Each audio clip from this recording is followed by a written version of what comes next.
Okay, George Russell snaps pole position, tied with Max Verstappen. Rain looms, Ferrari falters, and McLaren surprises all of us. Rev your engines, gentlemen, as we dive straight into it. Joining me to analyze this afternoon is Mustafa Jinodu and Biodun. You guys are very welcome to the show. Mustafa, you can dive in now. Thank you very much. Thank you very much. Welcome, Bill. And how's everything in Abuja? Yeah. Fine, thank you. Great to be on the show. Good afternoon, guys. So let's jump into it.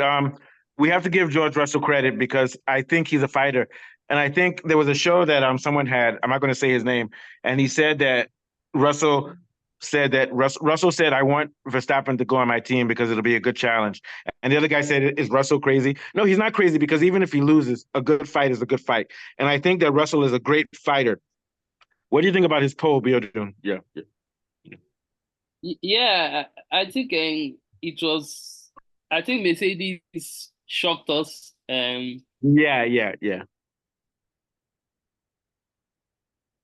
I think Biodun is paused for a second. Is he still paused? Yeah. Yeah, still paused. He's having connection. Okay. So Afolabi, so here's what we'll say. George Russell had a toe. He had a toe, which helped him beat. A lot of us had not. Okay. Continue, Biodun. You were cut off, but continue again. Yeah. Yeah, Biodun is in and out. This is Africa. Okay. So you were saying. So Afolabi, Russell had a toe, but he would have still beaten Verstappen. But I think it's very clear that Russell, no matter what car you give him, he doesn't make excuses and he tries his best. And it looks like Mercedes is doing better on high-speed tracks. What do you think? Yeah. I agree with you, and it will be a little bit embarrassing for Lewis Hamilton that George Russell performed as well as he did.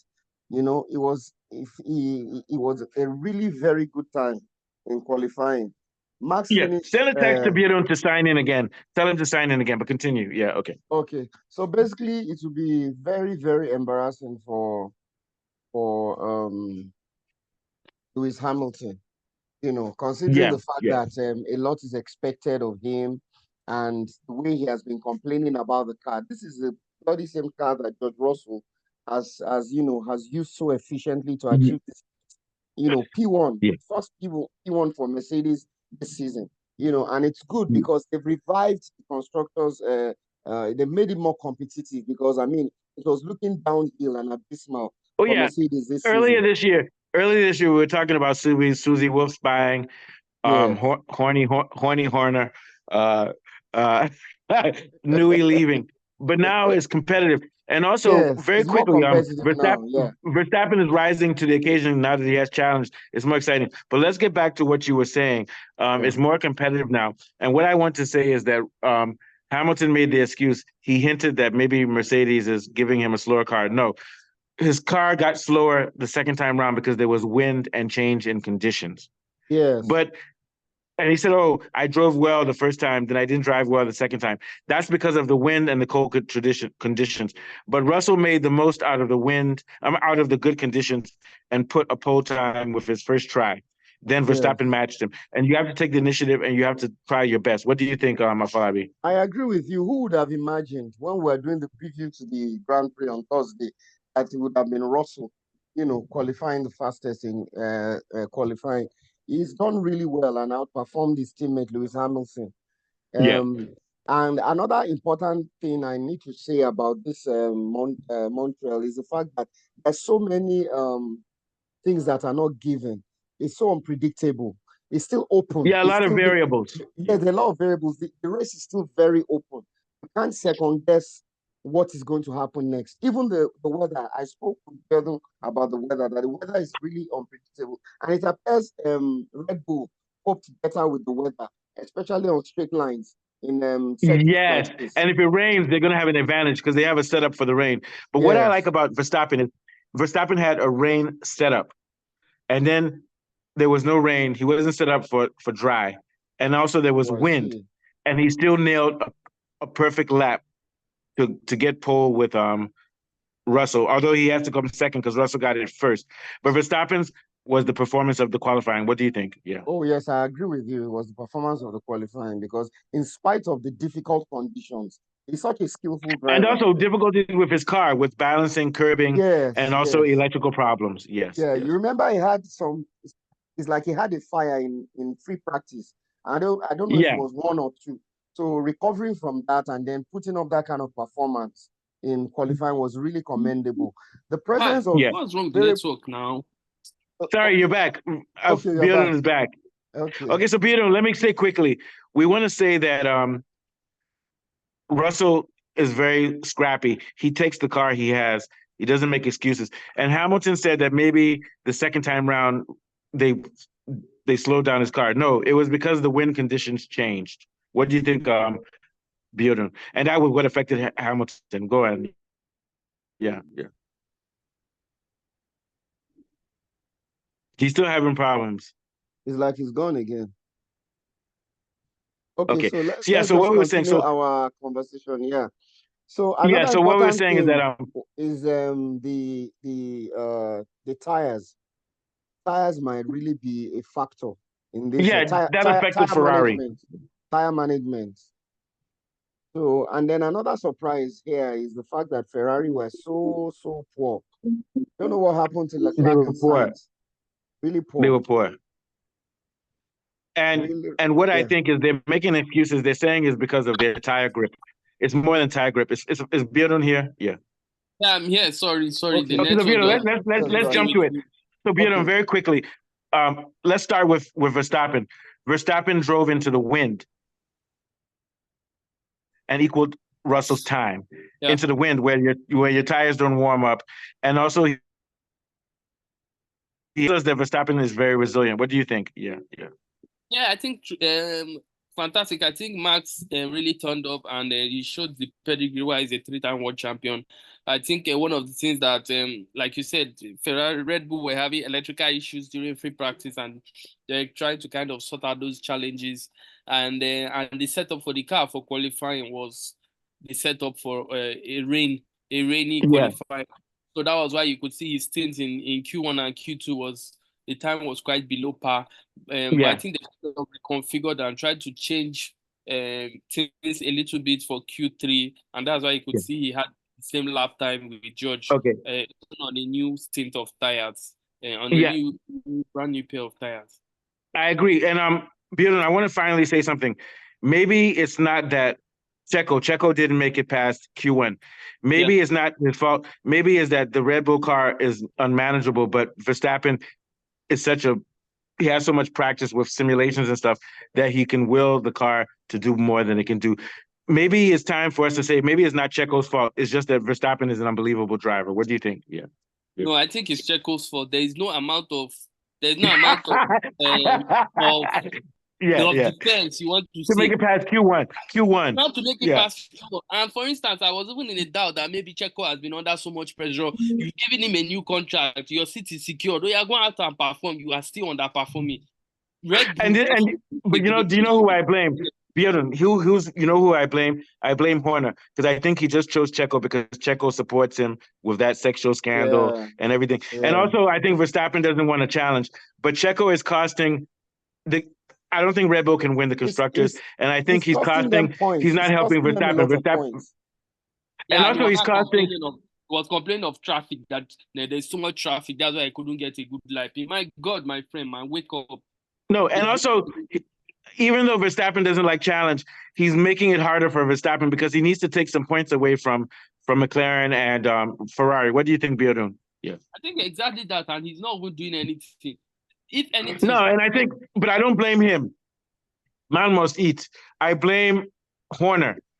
To me, this is a failure in leadership. I think they should have brought Sainz to Ferrari. What do you think, Beardon? They didn't Sainz to Ferrari. Or Tsunoda. Or even Ricardo. Or Ricardo.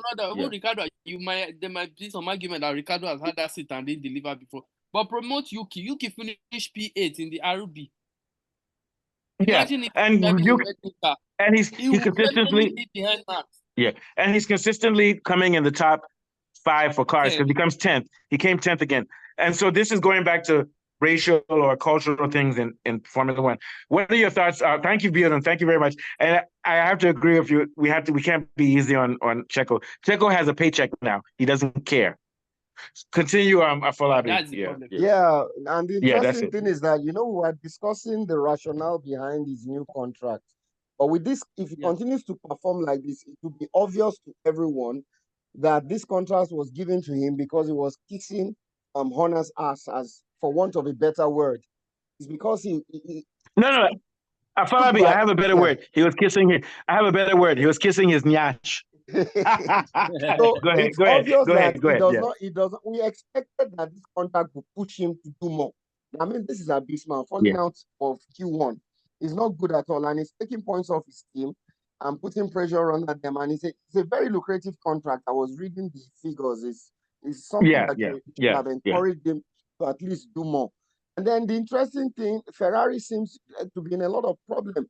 Maybe it's tire temperature. I don't know what the issues are with Ferrari, but they didn't do well at all. I think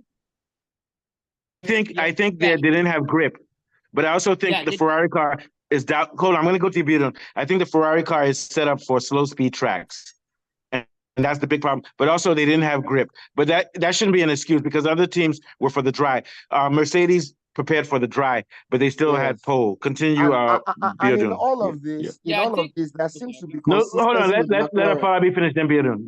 Yeah, what I'm trying to say is that in all these conditions, there seems to be some kind of consistency with McLaren. The drivers continue to be consistent. I agree. So, Bjorn, I think Ferrari had problems with grip, but I think it goes deeper than that. They're not made for high-speed tracks. Continue, Bjorn. Yeah. Just before I say, Afolabi, are you rocking orange and black because of McLaren?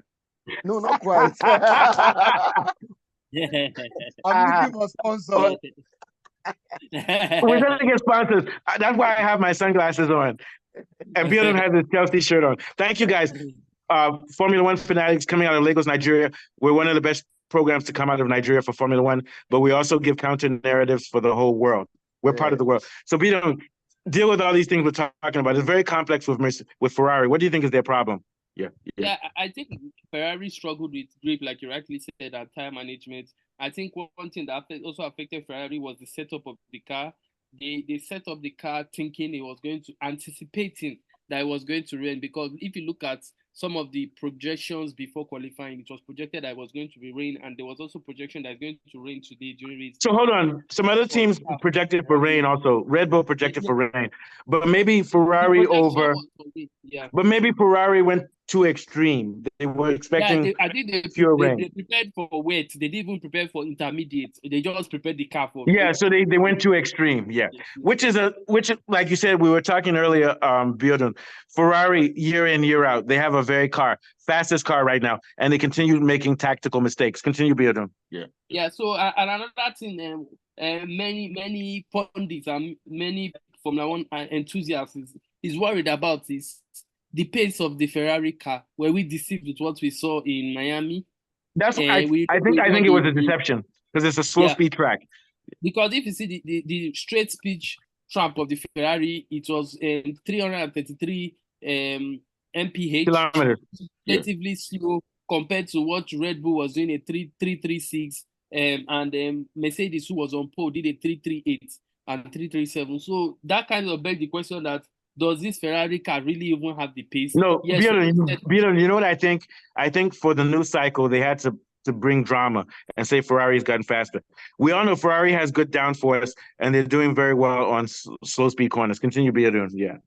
Yeah. So let's see what they will do during the race and see how Ferrari will play in the next couple of races. But as Ferrari fans out there, I'll be worried. This is not a good sign. Okay, so we know Monaco. There was nothing that could help any other team in Monaco to really test Ferrari during Monaco track. And also, Bjorn, if not for Verstappen's mistake on sector 2 or 3, he would have gotten pole in Monaco. Continue. Yeah.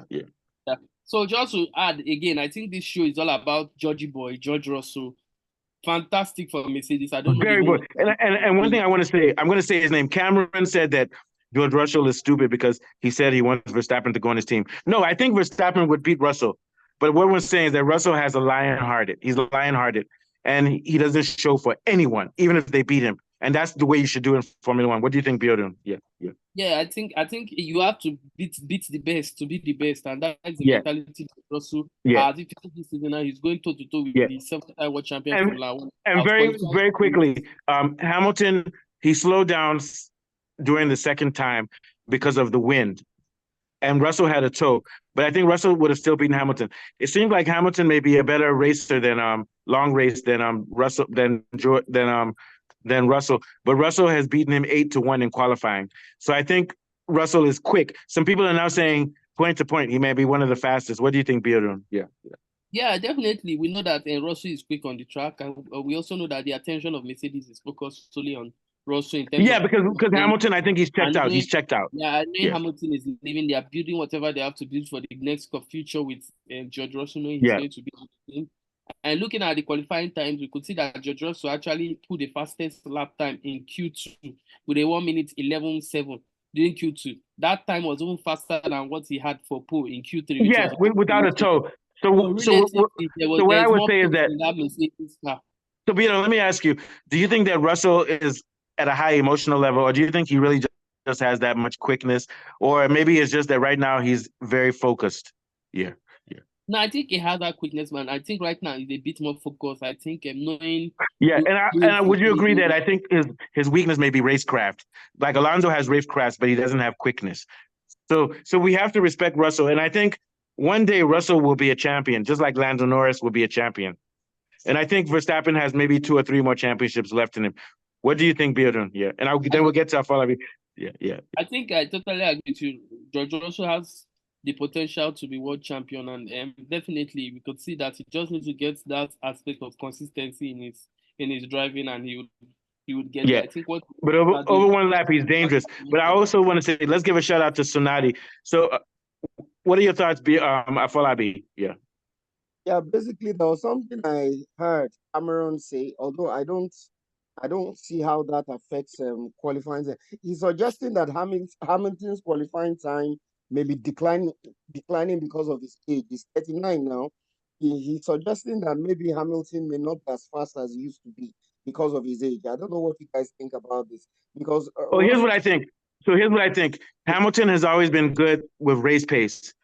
He's always been average with qualifying. But I think the real problem is Hamilton is not motivated anymore. And also Mercedes is focusing on Russell because Russell is their future. What do you think, Bjorn? Yeah, I think I agree with that point. But another thing is that's semantics based on saying Lewis is not taking care of his body, because your body weight also affects your car weight, and in terms of affects your race pace during race. I think Lewis is one of those athletes that take care of his fitness. Yeah, but I think Bjorn, I think Lewis is fit, but I think he may be doing a little bit too much weightlifting. Maybe he needs to cut down on the weightlifting because it gives him more mass. But he's very fit and he trains hard. What do you think, Bjorn? Yeah. No, I think for Lewis, it's more about maintaining his kilogram, his weight class, and I know definitely that is something he.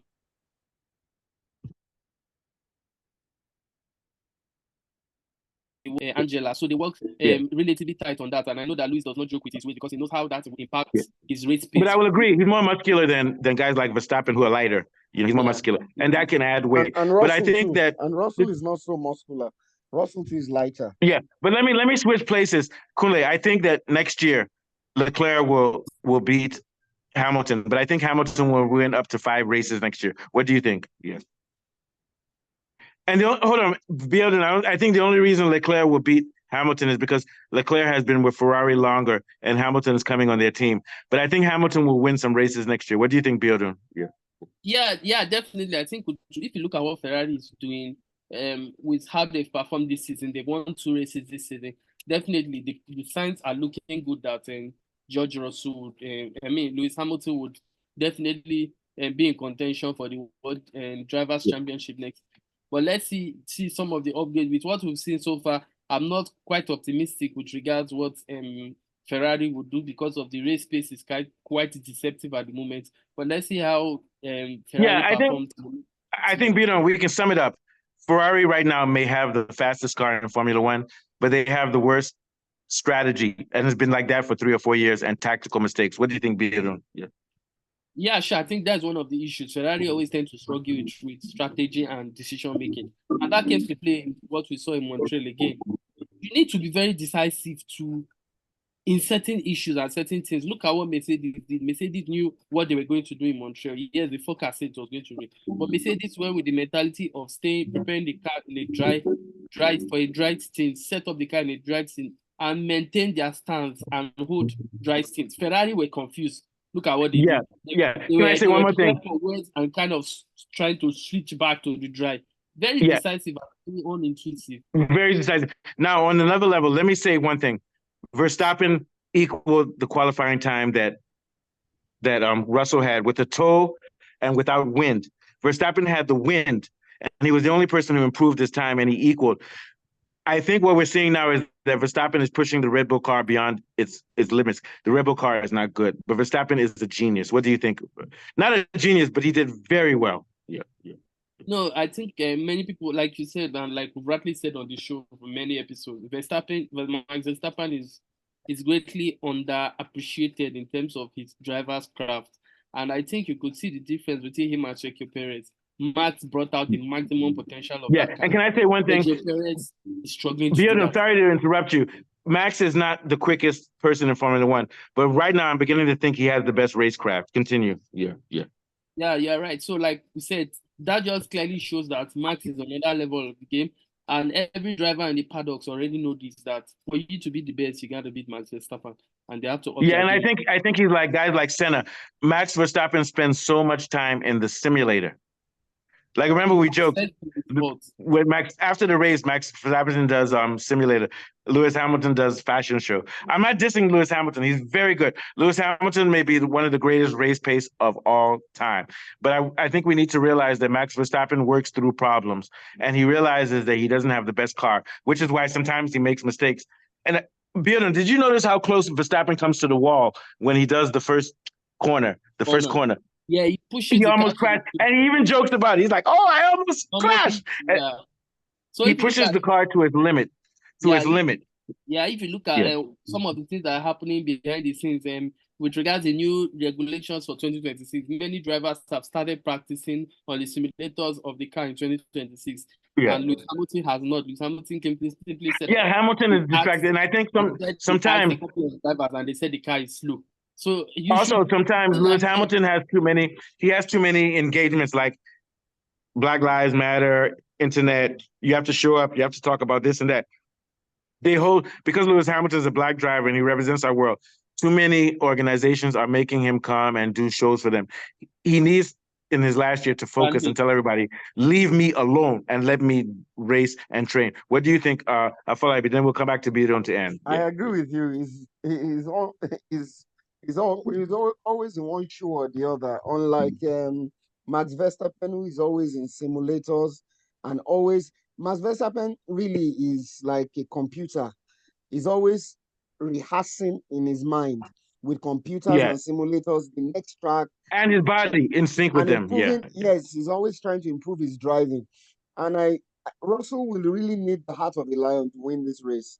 Because when you have Verstappen and McLaren drivers breathing down your neck, it's not going to be easy later today. I don't know what you think. So here's my prediction. Do you think Russell could end up winning this race? Really? I think Russell is going to come third. Third, okay. Considering the fact that even his qualifying was a surprise. Continue. Considering the fact Considering the fact that his qualifying was a big surprise, can he maintain that lead with the likes of Piastri, Lando, and Verstappen behind him? So here's my prediction: Verstappen will win, and Norris will come second, and Russell will come third, most likely. What do you think, Bjorn? Yeah. Is Bjorn out again? Yeah. I think he's out again. Oh, he's gone again. Okay, so like you were saying, you said Verstappen will win. I think Verstappen will finally have more overall race pace than Russell. But I think Russell can come third. But I think Norris will also catch up. But let's wait and see, because Russell is improving, and if it rains, then it helps Verstappen. So if it rains, it's going to hurt. Yeah. So my prediction is that Verstappen will come first, Norris will come second, and Russell will come third or fourth. What are your predictions? Yeah.